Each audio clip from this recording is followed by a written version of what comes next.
मसीह की मेरे प्रिय दोस्तों, आइए परमेश्वर के वचन से देखते हैं। आज का दिन आपके लिए आशीष का दिन बने।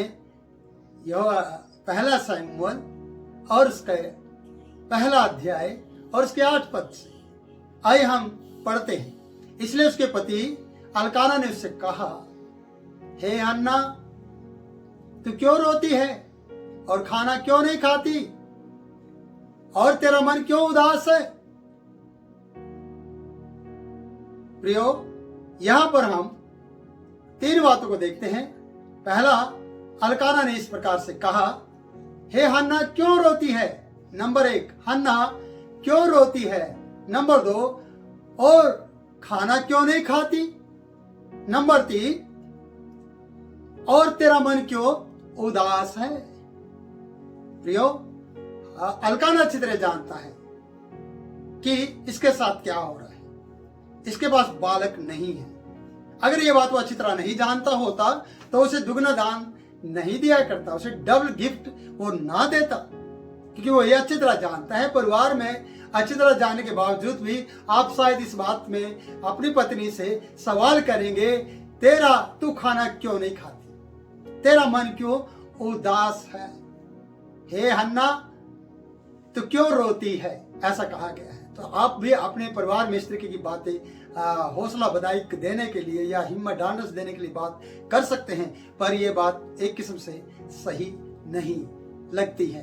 कारण क्योंकि परिवार में रहते हुए अल्काना को सारी बातें पता है, इसलिए अल्काना उसे और भी ज्यादा तसल्ली देने के लिए इस बात को कहता है। उसने कहा, हे हन्ना, तू क्यों रोती है। पहला सवाल है, हे हन्ना, तू क्यों रोती है। मैं आपको बताना चाहता हूं कि जिसके पास बालक ना हो और जिस बालक वाली माता पनिन्ना उसे चिढ़ाती हो, जिस स्त्री के पास बालक ना हो और बालकों वाली माता उसे चिढ़ाने का काम करती हो, तो क्या वो रोएगी नहीं, क्या वो हंसेगी। वो उसके जिंदगी में रोना है और वो रोती है। कारण क्योंकि आनंद करने वाली माता या बालकों वाली माता जिसके पास नहीं है उसे चिढ़ाने का काम करती है, इसलिए वो बहन रोती है। उसके जीवन में क्वेश्चन मार्क आया है कि वो रोती है। दूसरी बात है, और खाना नहीं खाती। अल्काना ने कहा, तू खाना क्यों नहीं खाती। दूसरी बात, प्रियो, जब किसी व्यक्ति को या बहन को जो शादीशुदा है उसे वो खुशी नहीं मिलती तो उसका खाने का दिनचर्या भी कम हो जाती है। कारण वो खुश होकर उस खाने को भी नहीं खाती है और खाना धीरे धीरे खाना करके वो छोड़ देती है और वो दुखों से भरी स्त्री होती है। इसलिए तीसरी बात है, अल्काना ने पूछा, तेरा मन क्यों उदास है।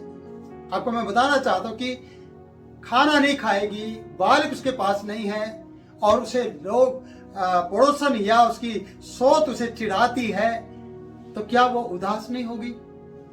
प्रियो, मैं ऐसी बहन के लिए आपसे निवेदन करना चाहूंगा कि अगर किसी प्रकार से ऐसी बहन की जिंदगी में इस प्रकार का दुख है तो याद रखना, उसका जीवन में बहुत सी बातें रोने की हैं और बहुत सी बातों में उसने खाने को कम कर दिया है और बहुत सी बातों में वो उदास है। उसकी उदासी दूर करने के पास आपके लिए, आपके जीवन में यीशु मसीह है कि आप उसके लिए प्रार्थना करें, उसको भरपूर मात्रा में वो अच्छा खाना खा सके। उसके लिए आपके पास वो संदेश है, वो कभी उदास ना हो। वो संदेश आपके पास है कि हे बेटी, मत डर, मैं तेरे साथ हूं। वचन बताता है। प्रियो, आप किस तरीके से उसे तसल्ली दे सकते कि वो खाना खाए, किस तरीके से उसके विलाप को आनंद में बदल सकते हैं और किस तरीके से आप उसको तसल्ली दे पाएंगे कि उसको कभी भी उदास होने की जरूरत ना पड़े। प्रियो, मैं आपसे कहना चाहता हूं, अल्काना के द्वारा दी गई तसल्लियां हन्ना को खुश नहीं कर पाई। हन्ना के जीवन में कभी भी खुशहाली लेकर नहीं आई। मैंने पहले बताया कि कुछ पदों में हमने देखा है कि वो दुगना दान दिया करता था हन्ना को पनिन्ना से ज्यादा, फिर भी वो खुश नहीं थी, वो उदास थी। और यहां पर लिखा है कि वो रोती थी। उससे पूछता है, तू क्यों रोती है, तेरा मन क्यों उदास है, और साथ में तू खाना क्यों नहीं खाती। इस प्रकार की तसल्ली भी उसे दिया करता है। और एक तसल्ली और उसने दी है, यहां पर लिखा है, चौथी बात आती है, क्या तेरे लिए मैं, अल्काना ने कहा हन्ना से, क्या तेरे लिए मैं 10 बेटों से अच्छा नहीं हूं? ये एक बहुत बड़ी तसल्ली देकर उसने कहा, क्या 10 बेटों से भी अधिक मैं तेरे लिए नहीं हूं? क्या 10 बेटों से भी ज्यादा मैं तुझे दिखाई नहीं देता? क्या जो 10 बच्चों का आनंद होता है, क्या वो आनंद तू मेरे अंदर नहीं देखती कि मैं तुझे दुगना दान दिया करता हूं, मैं तेरे सुख दुख में खड़ा होता हूं, मैं तुझे तसल्ली देता हूं, मैं तेरा हाल चाल पूछता हूं, मैं बार बार पूछता हूं कि तू खाना क्यों नहीं खाती है, मैं तुझे बार बार पूछता हूं तू क्यों रोती है, मैं तुझे पूछता हूं कि तेरा मन उदास क्यों है, मैं तुझे हर बार तसल्ली देता हूं और प्रतिवर्ष तुझे परमेश्वर के भवन में ले जाया करता हूं सिलो में, और मैं तेरा साथ देता हूं और मैं तुझे प्रेम करता हूं। क्या मैं 10 बेटों से ज्यादा तेरे लिए अच्छा नहीं हूं? फिर भी ये बात भी उसे तसल्ली नहीं दे पा रही थी। अब सोचिए कौन सी बात इसको तसल्ली देगी, कौन सी बातों को ये इसकी जिंदगी में ले आए अल्काना जिससे इसको तसल्ली मिले।